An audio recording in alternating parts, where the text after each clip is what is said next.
Ten Commandments and a lot of instructions about the way they should worship and what they should wear and how their place of worship should look, the tabernacle, and what they should do with the tablets of stone upon which the Lord had written the Ten Commandments.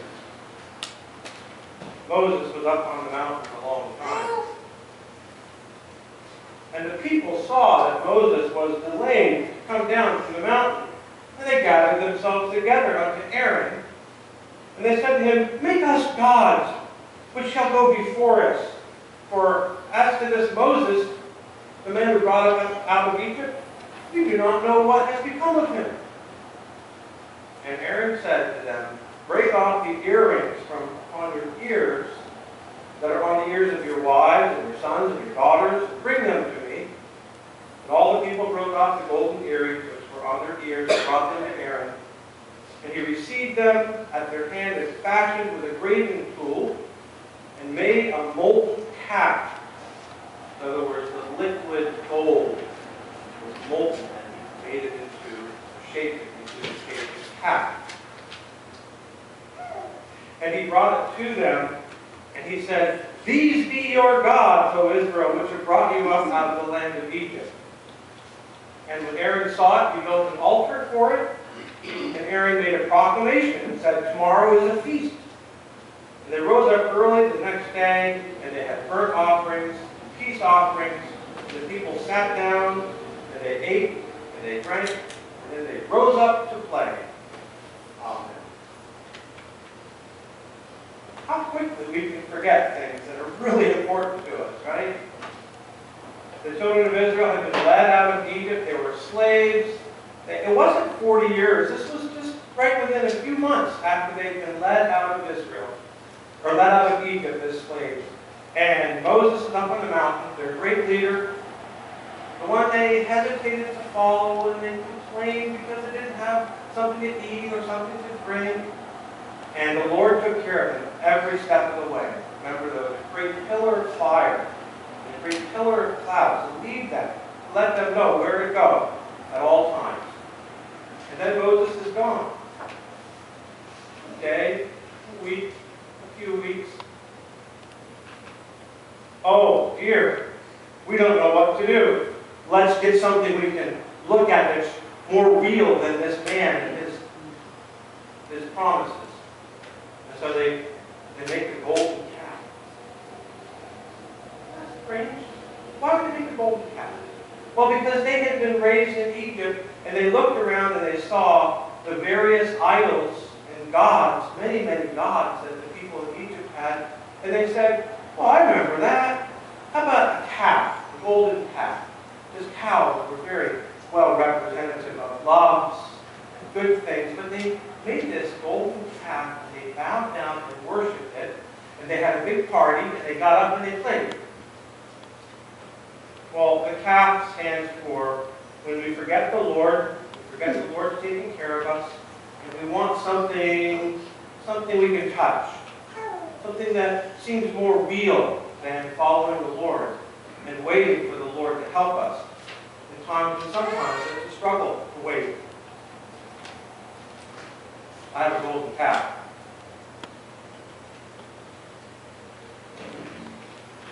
Now, you obviously know this is not a real golden calf, right? It's just to help you think about what sort of things, if you were worshiping a golden calf, what do you think the calf would be made of? What do you think would be the things you would want to worship? This is just a cookie jar I painted.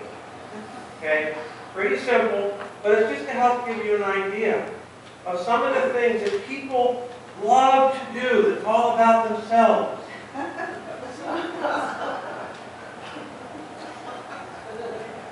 Selfies, the name itself is just about you.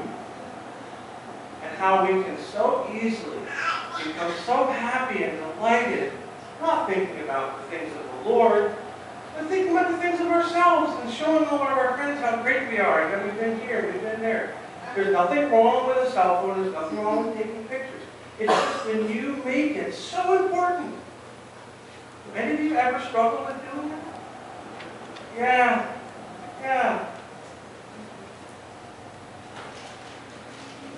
many of us struggle with making food one of our idols, one of our gods. We think about it all the time. Oh, I will get happiness from eating some more. Right? It's hard. It's hard. It's a struggle not to make food into something that we're always thinking about. Instead of eating to live, sometimes we live to eat.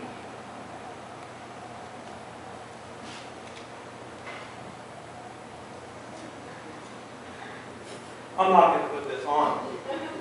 It's big bling. It just says bling on it. Big time cash.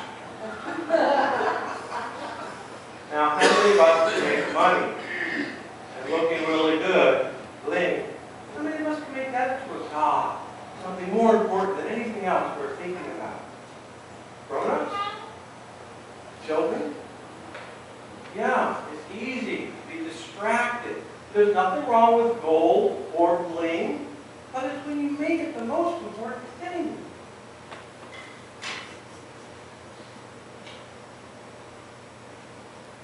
This is my beloved multi-tool. I carry it with me all the time. It gives me power. I can cut things off. I can file my nails. I can screw things there, unscrew things. Almost all of us have it. There's nothing wrong with the tool. There's nothing wrong with the things that you have that are your talents, that help you deal with the hard things in the world. It's just when you make your ability and your power so important, and you just want to show it off, how smart you are, how good you are at fixing things, that can become an idol.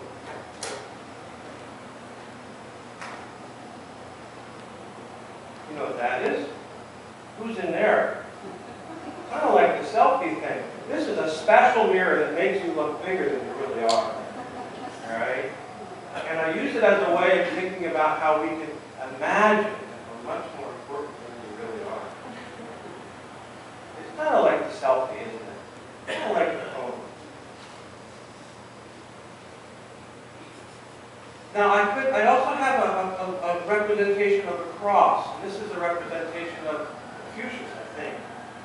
But it just stands for idolizing what we do in our church and thinking that our religion is more important than anybody else's.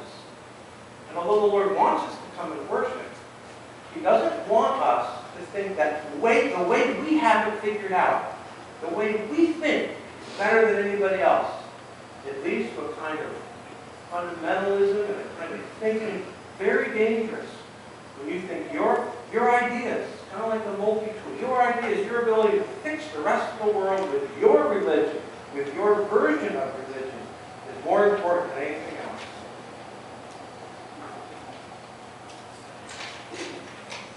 Well, this goes along with the bling. These are real, old dollars. You can't keep it. This is my precious stuff. What year does it say on there? Can you tell what year it is? I know you want to hold one. What year does it say on there? 1894. Wow, that's really important, huh? Yeah. 1889, that was a long time ago. Whose picture's on there? Whose picture's on there? Can you tell? Queen Victoria. Queen. Ancient coins. And the idea is that sometimes we get stuck in things, our history, our culture, the values that are represented by coins from a long time ago and the coins that are in our pockets now. Sometimes we get stuck thinking what we did in the past is more important. We can glorify and idolize it and think, I don't need to keep doing my spiritual work. I don't need to keep worshiping the Lord. I've got history. I'm going to lay back to this. Thank you. It's easy to get stuck in loving that we were kids and how great it was in childhood. It's easy to get stuck. All right, I got 1 6 on good.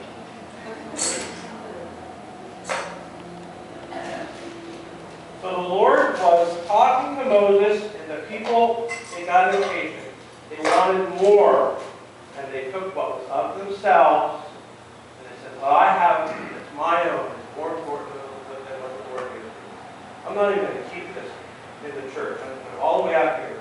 I don't like it in the church.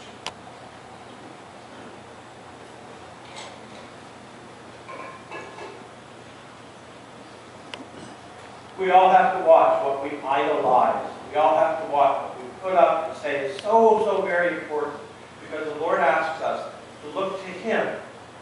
And even though it's a struggle, and even though sometimes we become impatient, He still asks us, look to me. I will give you everything you need. I'll take care of everything that you desire, and I will satisfy your heart. Amen. Let us pray.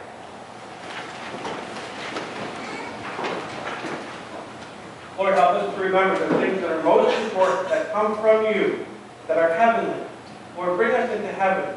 Help us not be distracted by external or worldly things, things about ourselves, things about power and our own ideas. Lord, help us turn to you, and let your ideas guide us. Let your word be our heavenly home. Amen.